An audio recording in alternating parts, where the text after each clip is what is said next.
आज हम बात करने वाले हैं हजारी प्रसाद द्विवेदी जी के एक बहुत ही प्यारे निबंध की, एक कुत्ता और एक मैना।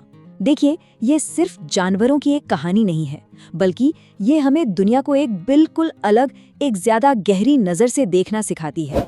ये कहानी हमें एक बहुत ही दिलचस्प सवाल पर सोचने को मजबूर करती है। क्या जानवर भी हमारी आपकी तरह महसूस कर सकते हैं? क्या उन्हें भी प्यार, दुख, खुशी, इन सब चीजों का एहसास होता है? चलिए, इस कहानी के जरिए इस सवाल का जवाब खोजने की कोशिश करते हैं। तो इस कहानी के सेंटर में दो लोग हैं, एक गुरु और उनके शिष्य। एक तरफ है लेखक हजारी प्रसाद द्विवेदी, जो एक शिष्य की तरह हैं, हर चीज को बहुत ध्यान से देख रहे हैं। और दूसरी तरफ है उनके गुरु रविंद्रनाथ टैगोर, जिन्हें सब प्यार से गुरुदेव कहते थे। वो सिर्फ एक कवि नहीं थे, उनकी नजरें वो भी देख लेती थीं जो किसी आम इंसान को नजर नहीं आता। तो बात उन दिनों की है जब गुरुदेव के जीवन के आखिरी साल चल रहे थे। उनकी तबीयत कुछ ठीक नहीं रहती थी, इसलिए वो शांति निकेतन की चहल पहल से दूर श्री निकेतन में एक पुराने से 3 मंजिला मकान में रहने चले गए थे। वहां पहुंचना थोड़ा मुश्किल था, लोहे की गोल गोल सीढ़ियां चढ़नी पड़ती थीं, पर गुरुदेव को बस शांति और थोड़ा अकेलापन चाहिए था। और बस इसी अकेलेपन में एक बहुत ही वफादार दोस्त की कहानी सामने आती है। एक दिन की बात है, लेखक द्विवेदी जी गुरुदेव से मिलने पहुंचे। उन्होंने देखा कि वहां एक और मेहमान था जो बिना बुलाए ही आ गया था। और ये मेहमान कोई इंसान नहीं था, बल्कि एक कुत्ता था। और सबसे कमाल की बात ये थी कि किसी ने उसे बताया भी नहीं था। वो खुद ही पता नहीं कैसे 2 मील चलकर गुरुदेव को उस तीसरी मंजिल पर ढूंढता हुआ पहुंच गया था। उस कुत्ते को देखते ही गुरुदेव के चेहरे पर एक मुस्कान आ गई। उन्होंने बड़े प्यार से उसकी पीठ पर हाथ फेरा और लेखक से कहा, देखो, इसे पता चल गया कि मैं यहाँ हूँ, और जरा इसके चेहरे पर देखो, कितनी परितृप्ति है। मतलब ये गहरा वाला सुकून इसके चेहरे पर साफ दिख रहा है। उस कुत्ते की वफादारी सच में कमाल की थी। पहले तो उसने श्रीनिकेतन में गुरुदेव को खुद ढूंढ निकाला। फिर उसकी इसी खामोश मोहब्बत से गुरुदेव इतने प्रभावित हुए कि उन्होंने उस पर एक कविता तक लिख दी। और बात यहीं खत्म नहीं होती।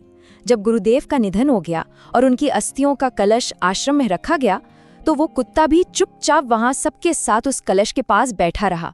ऐसा लग रहा था मानो वो भी अपना दुख जता रहा हो।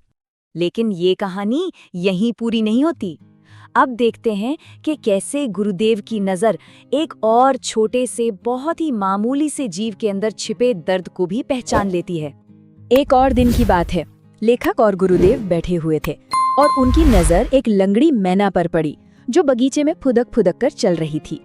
अब यहाँ देखिए, एक ही मैना को देखने के 2 बिल्कुल अलग नजरिए थे। लेखक के लिए वो बस एक मामूली सी लंगड़ी मैना थी, पर गुरुदेव की नजर ने कुछ और ही देखा। उन्होंने कहा, ये यूथ भ्रष्ट है, मतलब इसे इसके झुंड ने बाहर निकाल दिया है।